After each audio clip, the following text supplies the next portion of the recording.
We all love a good mystery, and this world is full of mysteries. So here are 5 that completely blow people's minds, and even today, with all our technology, scientists still have no solid explanation behind any of them. Easily one of the most famous landmarks in our world, the Great Pyramids of Giza. Thousands of people visit each year to see these magnificent pyramids, constructed from stones at the ancient site of Giza in Egypt.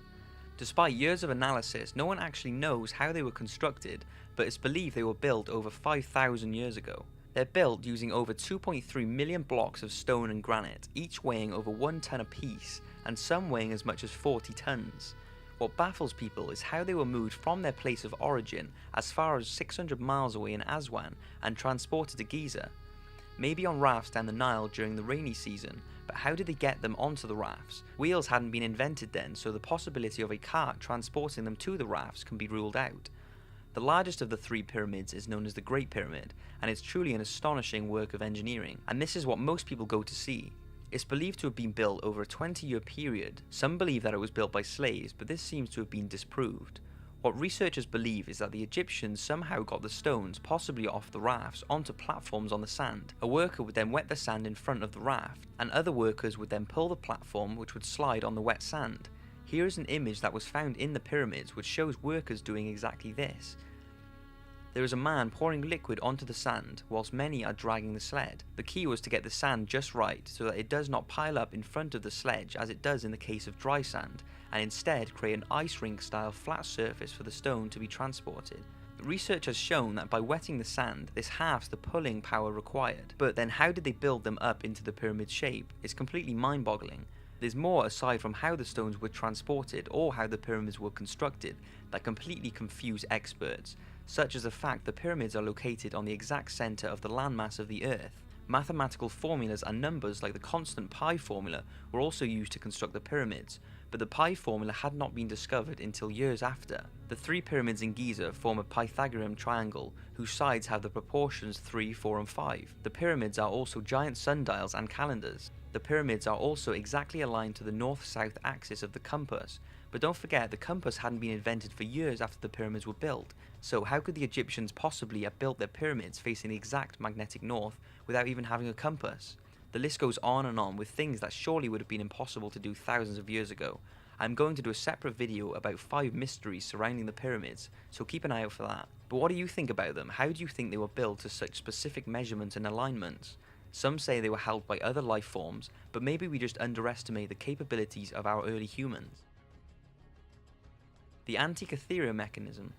The Antikythera Mechanism is currently housed in the Greek National Archaeology Museum in Athens, and is thought to be one of the most complicated antiques in existence. At the beginning of the 20th century, divers off the island of Antikythera came across this clock-like mechanism that was just laying there inside a wrecked cargo ship. It's thought to be nearly 2,000 years old.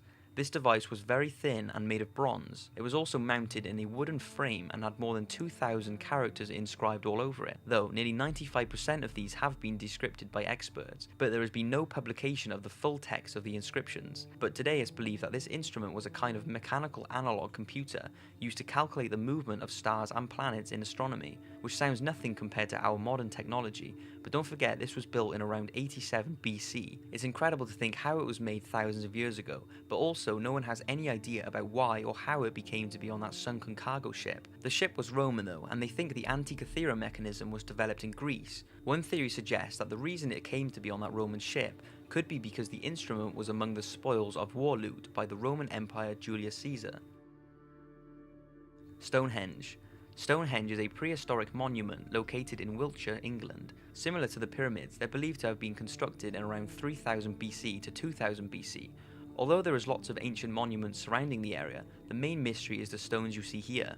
It's the same scenario as the pyramids, they just don't know how they got those enormous stones on top of the standing stones. The entire structure is put together like woodwork. Joints and sockets have been carved into the stone, so each stone fits into each other precisely.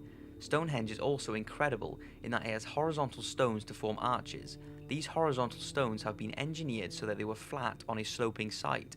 Just how did they do that? And how did they get the 4-ton stones on top of these horizontal stones? There is also no real evidence of how they transported the stones to Stonehenge. The stones that you see here that were used for the outer ring are called blue stones, and these only existed in one place, Wales, nearly 200 miles away. People think the stones used were transported by water to within a couple of miles of Stonehenge, and then maybe dragged to the site, but this would have taken an enormous amount of manpower. Once at the site, ditches are said to have been dug into which the stones would be sited. The most common theory is that the large earthen ramps would have been erected and the stones toppled over the top into their prepared holes and somehow pulled vertically, perhaps with a primitive A-frames for leverage. But nobody has even today successfully reenacted this feat with the technologies available at the time, nor found any evidence along the way to support this. If you stand next to the stones, you really begin to understand what a task this would be, even with today's technology, let alone thousands of years ago. The case of Benjamin Kyle. This is an unusual one and deserves to be mentioned. In 2004, an approximately 86-year-old man was found naked outside of Burger King in Georgia, America. He wasn't dead, he was unconscious, and would eventually come around in the nearby Memorial Hospital. When he did, he couldn't remember how he'd ended up lying beside the bins, but that was the least of his problems. He was diagnosed with retrograde amnesia, basically meaning he couldn't remember anything, not even his name. The hospital staff put his name as BK on his hospital form, as it's the initials of the place he was found, Burger King. It was later adapted to Benjamin Kyle. He had a feeling his date of birth was the 29th of August 1948, and he had fragment memories of Denver and Indianapolis. He believes he may have had brothers, but has no other family instincts, no family, kids, nothing like that. All investigations by the police and the FBI have turned up nothing. His fingerprints aren't in any database, his face isn't in any missing persons file, and he doesn't even have a social security number. He's basically a blank slate. In a TV interview, he said, "I don't exist, no one is looking for me." There were, however, two people who believe they met him working at a Waffle House in Georgia. This makes a lot of sense to Benjamin, who found that he instinctively knew how to operate the machinery in his new kitchen job, but surely workers there would recognize him from all the news coverage. So maybe he was beaten up and took a blow to the head, causing permanent amnesia. But what are the odds of getting beaten up, getting amnesia, being naked, having no social security number, and have no one looking for you or even recognizing you despite media attention? All that just doesn't add up, so what exactly is going on? And will we ever know the true identity of this mystery man? The out-of-body experience is mind-boggling. Out-of-body experiences are personal experiences during which people feel as if they are perceiving the physical world from a location outside of their physical bodies. Sounds crazy, doesn't it? But 10 in every 100 people have an out-of-body experience at least once in their life, and it still continues to blow scientists' minds. There are lots of stories about people who have gotten released from their bodies and are able to look at themselves from the outside, and it seems to happen when they have undergone a near-death experience.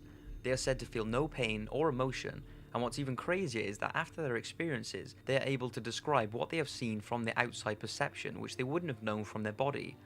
There are stories from people who have been pronounced dead in emergency rooms and have said that during their out-of-body experiences, they were aware of conversations going on in separate rooms whilst they were being worked on by the doctor.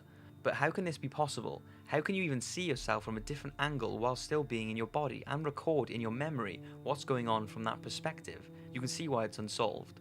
Although one of the explanations offered is that the person, once in a traumatic state or an altered state of consciousness, are not actually travelling outside of their body, but are imagining it, the way a person will experience a dream but in a much more real impression than normal.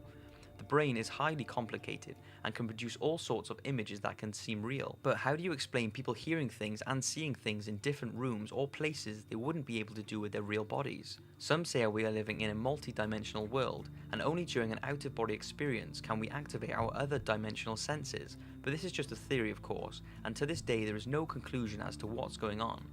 If anyone watching this has ever experienced an out-of-body feeling, leave a comment down below of what it was like to have one and what exactly you saw.